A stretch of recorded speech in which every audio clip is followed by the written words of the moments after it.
Welcome everybody to another used car review. Today I will start with the history of the 7 Series, because in a lot of cases it's important to know what happened in the past, mainly if you want to understand the present, right? So, the E38 was and still is a great traditional BMW. It's reliable enough, but it's also simply outdated. Yes, it's nice, it's interesting, but it's outdated. The E65 is, on the other side, that well-known, unusual, controversial and not the most reliable 7 Series. It looks quite modern even today. However, the reliability of this car is not very good, because BMW used a lot of brand new technologies in it for the first time. So, if the E38 is outdated, the E65 is not very reliable, and the brand new G11 is an extremely expensive spaceship, then the only solution is to buy, or at least to check out, the F01 model. The big comeback of the true 7 Series with a really modern but traditional BMW exterior and interior design. However, the real question is, what about the reliability?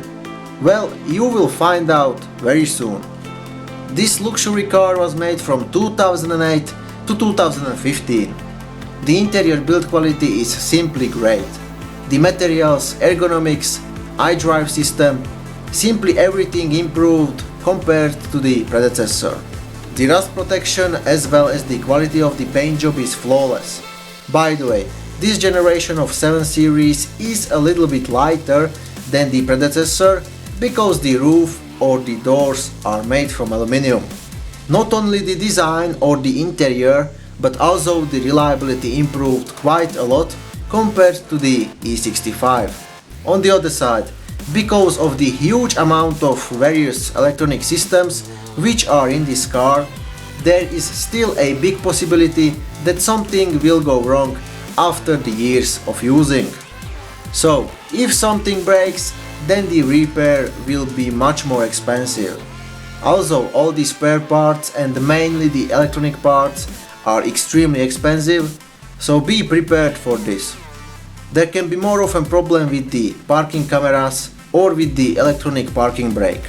If the battery is weak, then you will see a lot of different electronic malfunction messages. The last thing is that a lot of various electronic issues can be solved by updating the software, so make sure that the car has the latest software updates. This BMW is standardly equipped with the dynamic damper control. This is the name for the electronic shock absorbers. The advantage of this feature is that you can choose from 3 modes: Comfort, Normal, Sport and Sport Plus mode. The optional dynamic drive system uses active anti-roll bars to minimize the body roll in corners, which is definitely useful. Then the long wheelbase versions are standardly equipped with the air suspension on the rear axle. However, it can have problems with leaks or the compressor. The suspension can be more worn mainly in high mileage cars, so check it properly before buying, because replacing mainly those special electronic shock absorbers is really expensive. The standard equipment included leather seats, navigation system, electrically adjustable and heated front seats, or the electrically adjustable steering column. But the optional equipment is, as usual, fucking big. Just for example, this car can have adaptive cruise control, front comfort seats, heated and ventilated front and back seats, night vision system, soft closed doors, head-up display, parking cameras, double glazed windows, heated steering wheel or keyless entry. I would personally avoid at least the cars from 2008 and 2009, because the early production cars can have, in a lot of cases, more mainly smaller but annoying issues. The facelifted version of this 7 Series was made from 2012. The price for this BMW starts at €14,990 for the cheapest one in Germany, and it goes up until €76,777. Buy only a car with regular maintenance history and have at least €4,000 or €5,000 for the additional repairs, because you never know what will go wrong.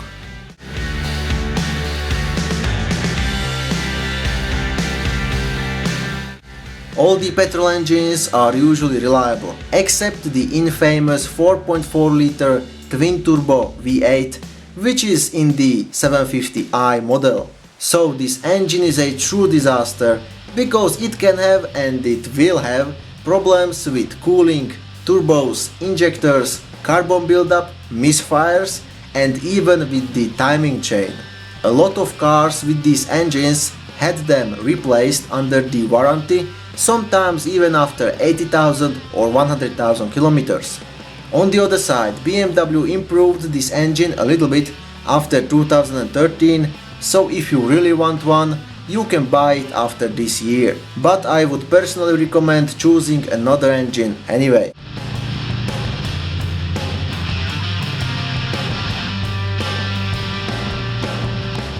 The diesel engines can have problems with the usual expensive diesel engine stuff, like the high pressure fuel pump, injectors, DPF filter, and so on.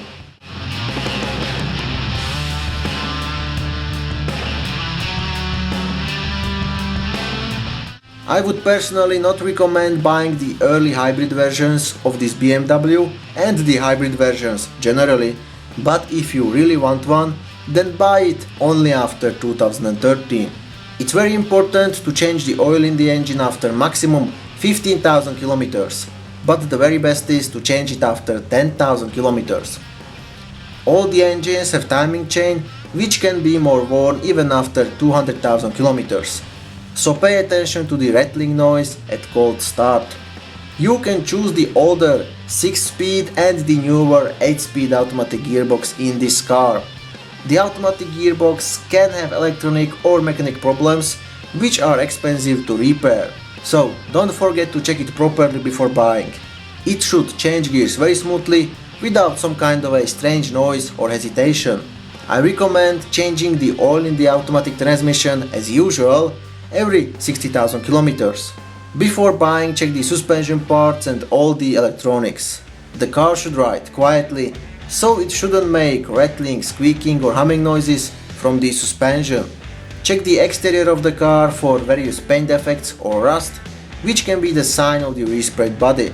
Also check the gaps between the body panels, they should be even on the left and on the right side too. I hope that this information are helpful enough.